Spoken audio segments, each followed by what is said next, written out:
everyone, welcome to another video of GT Grace. ഇന്ന് നമ്മൾ ഉണ്ടാക്കാൻ പോകുന്നത് ചെമ്മീൻ റോസ്റ്റ് ആണ്. അപ്പോൾ നമ്മുടെ ഇൻഗ്രീഡിയൻസ് ഒന്ന് പരിചയപ്പെടുത്തിയാലോ? ചേച്ചി നമ്മുടെ ഇൻഗ്രീഡിയൻസ് ഒന്ന് പരിചയപ്പെടുത്തിയേ. നമ്മൾ ആദ്യം ചെമ്മീന് 1/2 കിലോയാണ് മേടിച്ചേക്കുന്നത്. 1/2 കിലോ മേടിച്ച് ശരിയാക്കി കഴിഞ്ഞപ്പോഴത്തേക്ക് ഇത്രേ ഉള്ളൂ. അത് നമ്മൾ ഇച്ചിരി മുളക് പൊടിയും മഞ്ഞൾപ്പൊടിയും ഇച്ചിരി നാരങ്ങ നീരും ഉപ്പും കൂടി ചേർത്ത് പുരട്ടി വെച്ചേക്കുന്നതാണിത്. അത് കഴിഞ്ഞിട്ട് പിന്നെ നമ്മൾ എടുത്തേക്കുന്നത് കൊച്ചുള്ളിയാണ്, ചെറിയ ഉള്ളി, ചുവന്നുള്ളി എടുത്തേക്കുന്നത്. ചുവന്നുള്ളി ഒരു 10-20 എടുത്ത് അരിഞ്ഞെടുത്തിട്ടുണ്ട്. വേണമെങ്കിൽ നമുക്ക് സവാളയാണെങ്കിലും എടുക്കാം. പിന്നെ നമുക്ക് വെളുത്തുള്ളി വേണം, ഇഞ്ചി വേണം, പിന്നെ പച്ചമുളക്, കറിവേപ്പില, പിന്നെ കുറച്ച് നമ്മൾ തേങ്ങാക്കൊത്തും എടുത്തിട്ടുണ്ട്.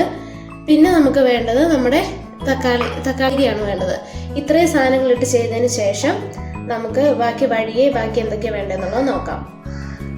ഓക്കെ, അതെന്നാ ഈ വഴിയെ പറയാന്ന് പറഞ്ഞ സാധനങ്ങള്? അതെന്ന് വെച്ചാൽ നമുക്കൊന്ന് മുളക് പൊടി വേണം, കുറച്ച് മുളക് പൊടി നമ്മൾ ഉണ്ടാക്കുമ്പോൾ. പിന്നെ ഇച്ചിരി നമുക്ക് മീറ്റ് മസാല, ഗരം മസാല വേണം. പിന്നെ മഞ്ഞൾപ്പൊടിയും വേണം. നമുക്ക് മല്ലിപ്പൊടി വേണ്ടേ? മല്ലിപ്പൊടി വേണ്ട ഇതിന്. ഓക്കെ, ഇത് കാശ്മീരി ആണോ അതോ നോർമൽ? കാശ്മീരി അല്ല, എരിവുള്ളത് എടുത്തേക്കുന്നത്. കാശ്മീരി വേണ്ടവർക്ക് കാശ്മീരി എടുക്കാം. അപ്പൊ ഇച്ചിരി കൂടി നല്ല കളർ കിട്ടും. ഓ ശരി ശരി, നമുക്ക് കളറൊന്നും വേണ്ട അല്ലേ? അതെ. ഓക്കെ, ഇനിയിപ്പോ കുക്കിംഗ് ഒക്കെ ചെയ്യുന്നത് കാണിച്ചു കൊടുക്കാം. എന്നാ ഇനി തുടങ്ങിയാലോ? നമുക്ക് ഇനി എന്താ ചെയ്യേണ്ട? ആദ്യം നമ്മള് ചട്ടി വെച്ചിട്ട് എണ്ണ ഒഴിച്ചിട്ട് ആദ്യം ഒന്ന് വറക്കണം. കൊഞ്ചൊന്ന് ഫ്രൈ ചെയ്തെടുക്കണം. ഫ്രൈ ചെയ്ത് കൊഞ്ചിന് ഒത്തിരി വേവുന്ന സമയമില്ല കേട്ടോ. നമുക്കൊരു 3 മിനിറ്റ് ഫ്രൈ ചെയ്തെടുത്താൽ മതി. അത് കൂടുതലായി കഴിഞ്ഞിട്ടുണ്ടെങ്കിൽ ഇത് ഭയങ്കര റബ്ബറി ആയി പോകും. ഓക്കെ ഓക്കെ, അതുകൊണ്ട് എണ്ണയൊന്ന് ചൂടാവട്ടെ, എന്നിട്ട് നമുക്ക് ഒന്ന് ഫ്രൈ ചെയ്തെടുക്കാം.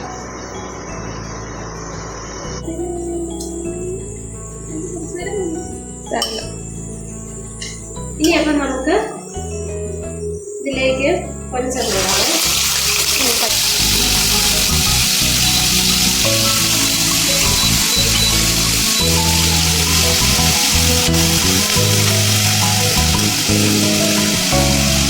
നമ്മുടെ കൊഞ്ച് ഫ്രൈ ആയി വന്നിട്ടുണ്ട്.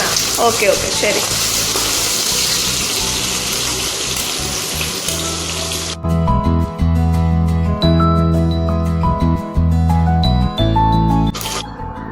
നമ്മുടെ കൊഞ്ചൊക്കെ വറുത്തിട്ട് നമ്മൾ മാറ്റി വെച്ചിട്ടുണ്ട്.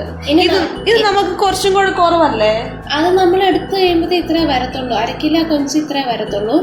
ഇനി നമുക്ക് ഈ എണ്ണയെ തന്നെ നമ്മുടെ ഉള്ളിയൊക്കെ ഒന്ന് വഴച്ചെടുക്കാം. നമ്മൾ കൊഞ്ച് വറുത്ത അതേ എണ്ണയിൽ തന്നെ കേട്ടോ. ഓക്കെ ശരി. ഇനി അപ്പം നമ്മൾ ഈ കൊഞ്ച് വറുത്ത അതേ എണ്ണയിലേക്ക് തന്നെ നമ്മൾ ആദ്യം വെളുത്തുള്ളി ഇഞ്ചി ഇടുക കേട്ടോ. വെളുത്തുള്ളി ഇഞ്ചി ഒന്ന് ഇട്ടൊന്ന് കുറച്ച് നേരം ഒന്ന് ഇളക്കിയതിന് ശേഷം നമുക്കതിലേക്ക് ഉള്ളി ഇടാം.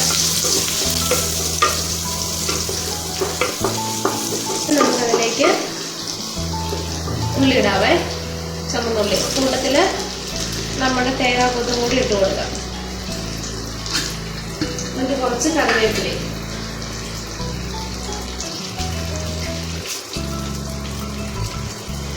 എന്നിട്ട് നമുക്കിത് ഇളക്കി ഒന്ന് വാട്ടിയെടുക്കാം.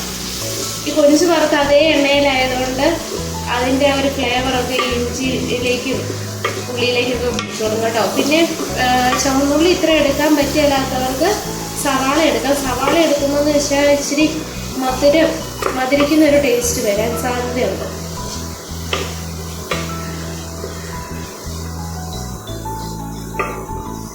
പെട്ടെന്ന് വഴണ്ട് വരാനായിട്ട് നമുക്ക് ഇതിലേക്ക് കുറച്ച് ഉപ്പും കൂടി ചേർത്ത് കൊടുക്കാവേ. നമ്മൾ ഓൾറെഡി കൊഞ്ച് ഫ്രൈ ചെയ്യുന്ന സമയത്തും കൊഞ്ചിൽ നമ്മൾ ഉപ്പൊക്കെ തേച്ചായിരുന്നു വെച്ചിരുന്നത്, മസാലയൊക്കെ തേച്ച കൂട്ടത്തിലേ. അതുകൊണ്ട് ഈ മസാലയ്ക്കുള്ള ഇത് മാത്രം, ഉള്ളിലേക്ക് വഴണ്ട് വരാനുള്ള ചുരുപ്പ് മാത്രം ചേർത്ത് കൊടുത്താൽ മതി. ഇത്രയായി വരുമ്പോഴത്തേക്കും നമുക്കിതിലേക്ക് തക്കാളി ഇട്ട് കൊടുക്കാം കേട്ടോ. തക്കാളി ഇട്ടിട്ട് ഇനി തക്കാളിയൊക്കെ ഒന്ന് നന്നായിട്ട് ഇതിലേക്ക് വെന്ത് ചേരുന്ന വരെ ഒന്ന് ഇളക്കി കൊടുക്കണം. ഇപ്പം നമ്മുടെ ഇതായിട്ടുണ്ട്. എണ്ണയൊക്കെ തെളിഞ്ഞ് വരുന്നില്ലേ? വരുന്നുണ്ട്. പിന്നെ നമ്മൾ തക്കാളിയൊക്കെ വെന്തൊന്ന് ഉടഞ്ഞിട്ടുണ്ട് കേട്ടോ. ഇനി നമുക്കിതിലേക്ക് നമ്മുടെ മസാലകൾ കൊണ്ടിട്ട് കൊടുക്കണം. ആദ്യം നമുക്ക് ഇച്ചിരി മുളക് പൊടി ഇട്ട് കൊടുക്കാം. ഇവിടുത്തെ മുളക് പൊടിക്ക് അത്യാവശ്യം എരിവുള്ളതാണേ. അതുകൊണ്ട് നമ്മൾ കുറച്ച് മുളക് പൊടി ഇട്ട് കൊടുക്കുന്നുണ്ട് ഉള്ളൂ. അപ്പോൾ കളറ് കുറവായിരിക്കും, പക്ഷേ നല്ല എരിവ് കാണും കേട്ടോ. പിന്നെ കുറച്ച് മഞ്ഞൾപ്പൊടി, പിന്നെ വേണ്ടത് നമുക്ക് ഗരം മസാല അല്ലെങ്കിൽ മീറ്റ് മസാലയൊക്കെ ഇല്ലേ, മീറ്റ് മസാല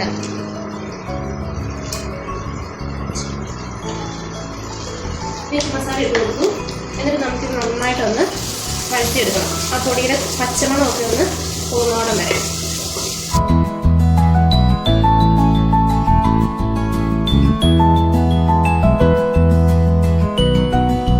പൊടികളൊക്കെ ഒന്ന് നന്നായിട്ട് വഴണ്ട് വന്നിട്ടുണ്ട്. ഇനി ഇതിലേക്ക് നമ്മൾ ഫ്രൈ ചെയ്ത് വെച്ചേക്ക് നമ്മുടെ കൊഞ്ച് ചേർക്കും കേട്ടോ.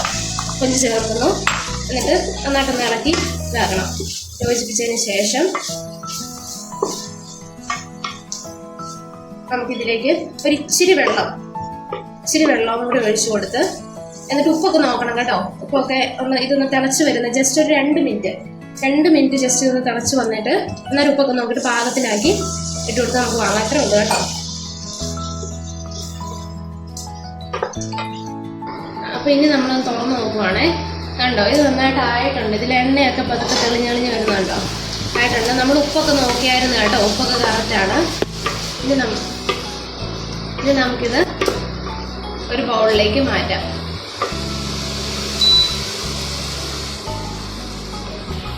അങ്ങനെ നമ്മുടെ കൊഞ്ച് റോസ്റ്റ് റെഡി ആയിട്ടുണ്ട്. ഇനി വേറൊരു വീഡിയോയിൽ വേറൊരു അടിപൊളി ഡിഷുമായിട്ട് ഇനി വരുന്നതായിരിക്കും. Until then, bye-bye. പിന്നെ like, share and subscribe. Okay guys, bye-bye.